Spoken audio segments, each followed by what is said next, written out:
కేనార్ భక్తి ఛానల్ కి స్వాగతం। శ్రీకాళహస్తీశ్వర క్షేత్రం స్థల పురాణం గురించి ఈ వీడియోలో తెలుసుకుందాం। శ్రీకాళహస్తీశ్వర క్షేత్రాన్ని దక్షిణ కైలాసంగా పిలుస్తారు। ఇక ఒకప్పుడు తిరుమల తిరుపతి దేవస్థానం కంటే భక్తులు ఇక్కడికే ఎక్కువగా వచ్చేవారు। తిరుపతికి పక్కనే ఉంటుంది ఈ శ్రీకాళహస్తీశ్వర క్షేత్రం।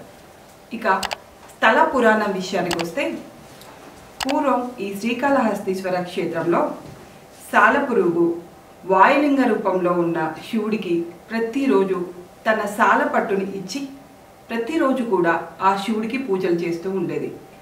ఆ సాలపురుగు భక్తిని పరీక్షించదలిచిన శివుడు వెంటనే ఆ సాలపట్టుని తన అగ్నితోటి ఆహుతి చేస్తూ ఉండేవాడు।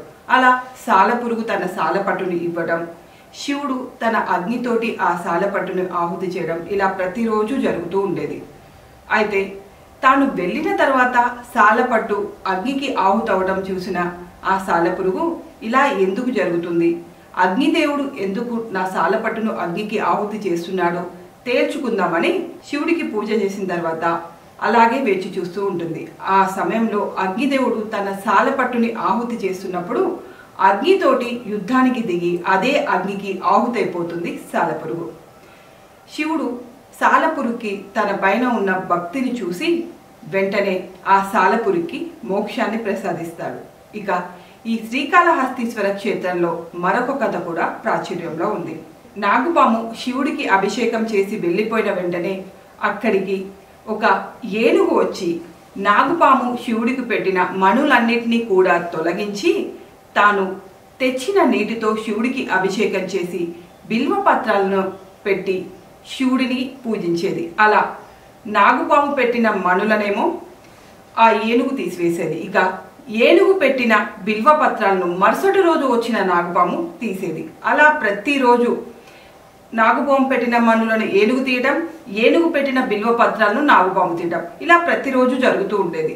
అయితే ఒకరోజు నాగుపాముకి ఒక సందేహం వస్తుంది, ఇంత విలువైన మణులని ఎవరు తొలగిస్తున్నారు, నా భక్తి కంటే నన్ను మించిన భక్తి ఇంకెవరికి ఉంది అని చూడాలి అనుకొని నాగుపాము అభిషేకం చేసిన తర్వాత ఓ పక్కకి దాక్కుని వేచి చూస్తుంది।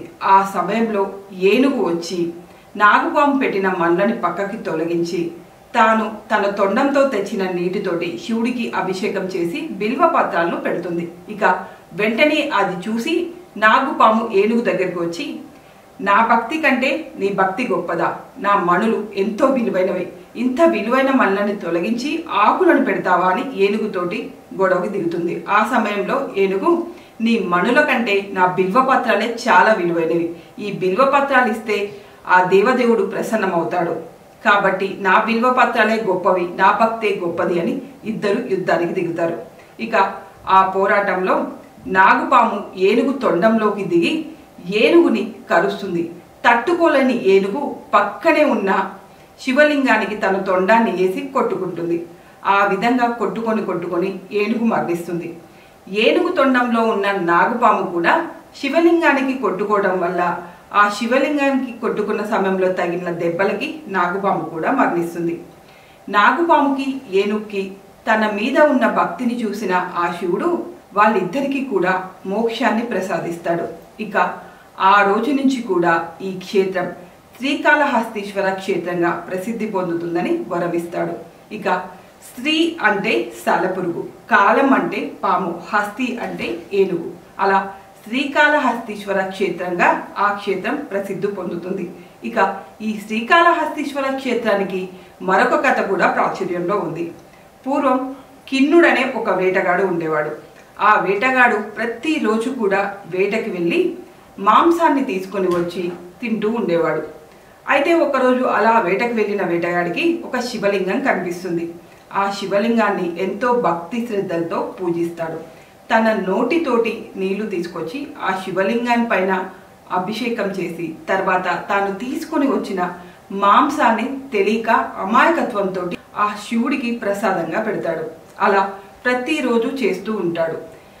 శివుడికి ఒకరోజు కిన్నుడు తన పైన చూపిస్తున్న భక్తి నిజమైనదా కాదా తెలుసుకోవాలనే ఆలోచన వస్తుంది।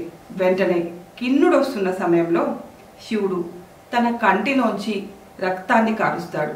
అది చూసిన కిన్నుడు, అయ్యో నా స్వామికి కన్నులోంచి రక్తం వస్తుందా, నా స్వామి కన్నుకు బదులు నా కన్నును ఇస్తాను అని కిన్నుడు ఏమాత్రం ఆలోచన చేయకుండా తన కంటిని తీసి ఆ శివలింగానికి పెడతాడు.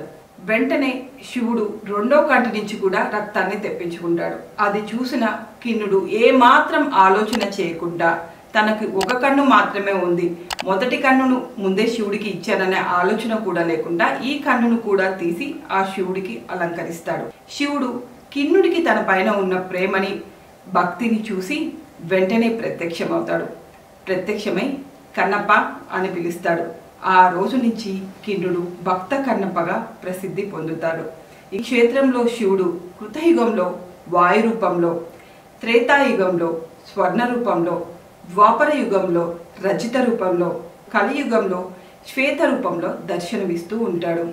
కాలసర్ప దోషాలు లాంటివి ఏమైనా ఉంటే ఈ క్షేత్రానికి వెళ్ళి పూజ చేయించుకుంటే అన్నీ తొలగిపోతాయని ప్రజలు నమ్ముతారు.